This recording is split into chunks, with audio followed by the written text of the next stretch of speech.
Making money with ETFs involves investing in a diversified pool of assets, which can generate returns through price appreciation, dividends, or a combination of both. Here's how to profit from ETFs. Buy and hold ETFs.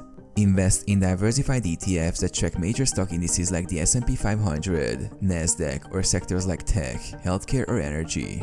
Over time, as the market grows, the value of your ETF holdings will increase, allowing you to sell at a profit when the price appreciates. Earn dividends. Many ETFs distribute quarterly dividends from the income generated by the underlying stocks.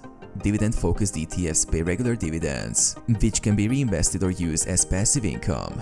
Trade ETFs. Short-term trading or day trading of ETFs can be profitable if you time market movements correctly.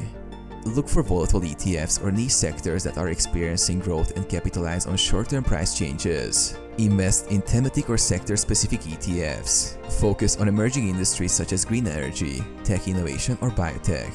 As these sectors grow, the ETFs tracking them can offer higher returns.